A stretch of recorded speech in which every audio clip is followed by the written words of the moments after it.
The film kicks off with Kane, an assistant manager at a bank in San Diego just days before Christmas. The air is tense with excitement as the bank manager, Nigel, gathers the staff to announce the Christmas bonuses. The scene quickly shifts to Kane assisting a regular client, Earl, an old friend who's fallen on hard times.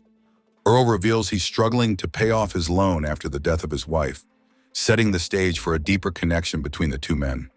The atmosphere shifts abruptly when Sherry, a newer employee, accidentally spills boiling coffee on Kane's hand. Without skipping a beat, Kane reassures her that he's fine, even though his hand is visibly burned. Later, Sherry approaches him, anxious about losing her job over the accident. But Kane, ever calm, eases her worries, promising her job security. To make amends, Sherry invites him to lunch, and Kane, appreciating the gesture, agrees. At a nearby cafe, Kane orders just a glass of milk, while Sherry indulges in her favorite treat, a cherry pie. As she eagerly offers him a bite, Kane politely declines and opens up about something personal. He has a rare condition called CIPA, congenital insensitivity to pain, with anhidrosis. He explains that he can't feel pain or temperature, a condition that keeps him from enjoying certain foods. He avoids hard textures because he might accidentally hurt himself. Instead, he sticks to soft, easy-to-eat foods. After hearing Kane's explanation, Sherry finally understands his calmness when the hot coffee burned his hand. To her surprise, Kane agrees to try the cherry pie, though he does so cautiously, aware of the risks his condition presents. Later that night, Kane unwinds by playing online games with his friend, Dixon. As they chat, Kane opens up, revealing that he's had feelings for Sherry for a long time, but has never been able to confess. His shyness and social anxiety have always held him back. Dixon, ever the encourager, pushes Kane to be brave and take a chance with her. Buoyed by Dixon's words, Kane takes a leap of faith and agrees to meet Sherry at an art gallery. When he learns that one of Sherry's paintings has been sold, he can't help but feel a surge of happiness for her. To celebrate, Sherry invites him to a bar where their connection deepens. As they talk, Sherry opens up about her difficult childhood in an orphanage and the fierce independence she developed after leaving at 18. Just as the conversation takes a deeper turn, a man approaches Kane, a face from his past. It's someone who used to bully him back in school. The man leaves quickly, but the encounter stirs something inside Kane. He turns to Sherry, finally sharing the painful memories of his school days. He tells her how he was often beaten by classmates, with no one ever showing any remorse, because with his condition, he couldn't feel the pain. Later that night, Kane invites Sherry to his place, wanting to share something personal. At one moment, he reveals the many tattoos covering his chest, each one not just as artwork, but as a piece of his life story. For Kane, these tattoos are a reminder of the struggles, triumphs, and the person he's become. The next day, Kane can barely contain his excitement at work. He's officially started a romantic relationship with Sherry, and everything feels perfect. But just as things are starting to feel normal, chaos erupts. 3 armed robbers storm into the bank, guns drawn, demanding Nigel open the vault. When Nigel refuses, they beat him mercilessly. His life ends when he sees the face of one of the robbers. The criminals turn their attention to Kane next, demanding the vault code. Realizing how close Kane and Sherry are, they threaten to kill her if he doesn't cooperate. Determined to protect her, Kane reluctantly reveals the code. The gang robs a massive amount of money, but their escape is anything but smooth. As they hold Sherry hostage, the police arrive, launching a chaotic firefight. In the confusion, the criminals manage to escape, taking Sherry with them while gunning down several officers. Kane, in a blur of determination, rushes to an injured officer, using his belt to tend to the wound. But there's no time to waste. He steals a police car and grabs a firearm, setting off on a mission to rescue Sherry, no matter the cost. Not long after, Kane relentlessly tracks down Ben, one of the gang members responsible for Sherry's abduction. Their cat-and-mouse game builds to a breaking point, leading to a high-speed chase. Both cars tear through the streets, but soon, they're cornered in a narrow alley. Forced to abandon their vehicles, they take the pursuit on foot, adrenaline flooding their veins. The chase takes them into a restaurant kitchen, where Kane and Ben face off. Kane's condition, his inability to feel pain, gives him an edge, letting him keep fighting even as Ben lands punishing blows. But the fight isn't going in Kane's favor, and desperation takes over. In a split second, he grabs Ben's gun, which has been submerged in boiling water.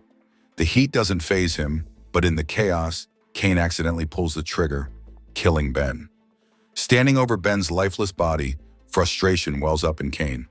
He was hoping to learn where Sherry is, but Ben is no help.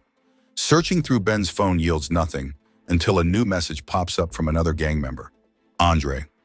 Desperate for answers, Kane snaps a photo of the tattoo on Ben's arm and sends it to Dixon, hoping for a lead. As he drives, he calls Dixon, who promises to help track down the tattoo artist. Later, Kane heads to Earl's shop to treat his gunshot wound. Earl helps him remove the bullet and dress the wound. To stave off the pain and exhaustion, Kane injects himself with adrenaline, a shot Earl provides to keep him from passing out.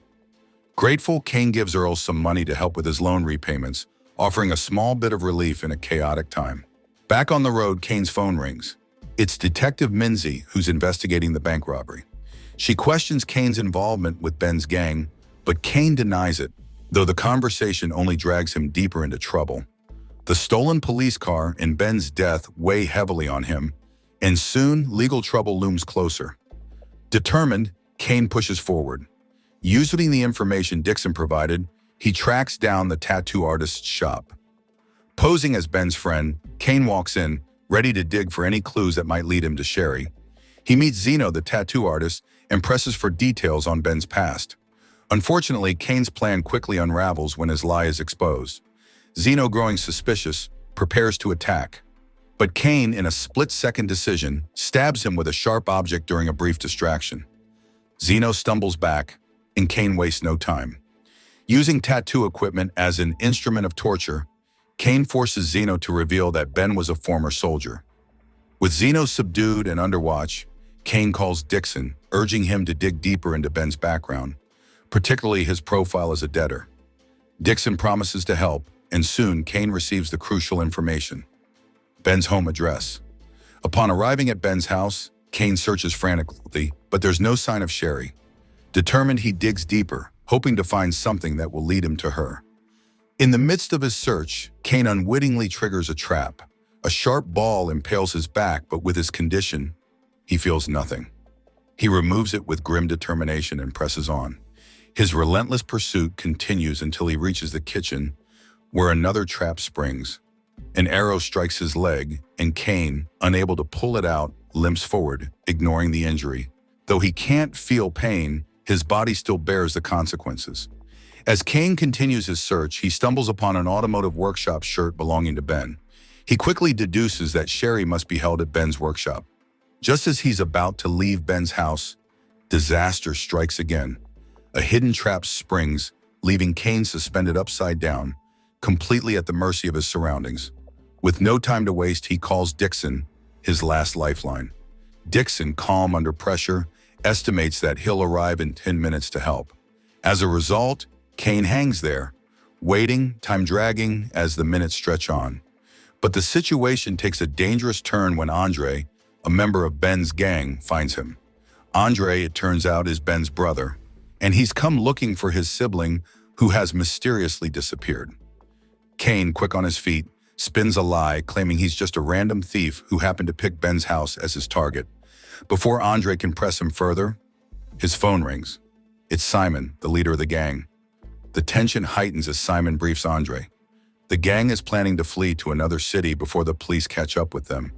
But the shocking revelation comes when Simon reveals that Ben has been killed by a man in a suit, the identity of the killer still unknown. As the call ends, Andre's eyes narrow with realization. The man who killed Ben is none other than Kane. Andre's torturous methods reflect his special forces training, each technique more painful than the last. Kane, unable to feel the full impact due to his condition, grits his teeth through it all. Just as Andre prepares to gouge out his eyes with a knife, Dixon bursts through the door, appearing at the perfect moment. With swift precision, he subdues Andre, cutting Kane free from his restraints. But Andre doesn't stay down for long. He recovers quickly and attacks once again. The fight is chaotic, with Dixon throwing a knife to help Kane, but it veers off course, impaling Kane's hand. Blood stains his clothes, but the pain barely registers as he continues to struggle. In the end, Kane manages to stab Andre in the leg, and Dixon takes advantage of the distraction, spraying a harmful substance into Andre's eyes. Before they can breathe a sigh of relief, Dixon steps into a trap, knocking him unconscious with a blow to the head. Kane, now cornered, grabs the arrow still lodged in his leg, using it as a weapon to deliver the final blow to Andre. Not long after, Dixon regains consciousness to find Kane standing over Andre's lifeless body. The immediate threat is over, but the tension lingers in the air. Dixon helps Kane tend to his wound, and as they work together, Kane is struck by a revelation. This is the first time they've met in person. Until now, they have only communicated online, making the moment feel strangely surreal. A few minutes later, the sound of sirens breaks the silence. Detective Minzy arrives outside Ben's house, intent on capturing Kane. With Sherry still in danger, Kane knows he has to keep moving. He turns to Dixon, asking for help. In a difficult decision, Dixon agrees to let himself be captured, buying Kane the time he needs to escape. Before being taken away, Dixon gives up one last piece of information.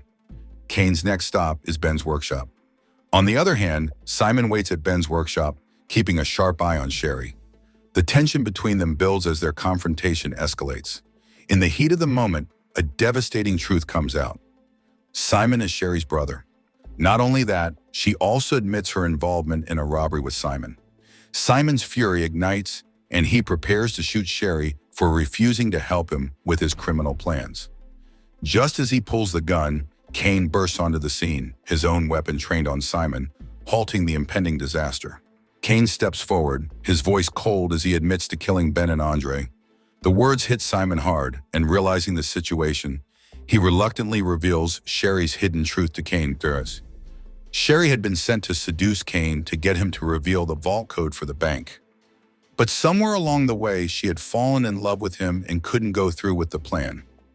The revelation sends a wave of confusion through Kane, pulling his focus away in the heat of the moment. In that instant, Simon, sensing Kane's distraction, strikes, overpowering him and shifting the momentum. Kane is left vulnerable, realizing the fight is far from over. Later, Simon sets a deadly trap for Kane, positioning his head beneath a car, ready to crush him. As the tension mounts, Sherry makes a desperate attempt to resist, but Simon, enraged, prepares to kill her as punishment. Before he can strike, the sharp crack of gunfire rings out. Detective Mincy's partner, Duffy, shoots Simon, halting his deadly plan. Mincy arrives moments later, quickly moving to arrest Kane, Sherry, and Simon. At that moment, Duffy also orders paramedics to rush Kane to the hospital, knowing the severity of his injuries. But in a shocking twist, Simon, seemingly lifeless, rises with a violent vengeance. He kills Duffy and shoots Mincy, leaving a trail of destruction in his wake. With the chaos unfolding around her, Sherry seizes the opportunity to escape. Simon hijacks an ambulance, making his getaway. Once he's gone, Sherry approaches Mincy, stealing her car keys. Out of fear for her life, Sherry forces Mincy to come along, avoiding the threat of being shot. Reluctantly, Mincy agrees to help Sherry, knowing that their only chance to stop Simon is together. As the chase intensifies, Sherry reveals Simon's destination, the harbor. He plans to escape by boat to another city, and they're running out of time to stop him. Meanwhile, Simon's surprise is palpable when he realizes the ambulance he hijacked is carrying Kane. The realization hits him hard. It's the perfect opportunity to finish what he started. At the same time, Sherry relentlessly pursues, determined to rescue Kane and stop Simon from escaping. As the chase escalates, Kane, weakened but defiant, takes advantage of the chaos. He grabs a defibrillator, setting it to maximum voltage, and attacks Simon with it. The electric shock surges through Simon's body, sending him into a violent frenzy. The ambulance spins out of control, flipping over in the chaos. But Kane and Simon continue to struggle inside. Sherry arrives just as the wreckage settles, her heart racing.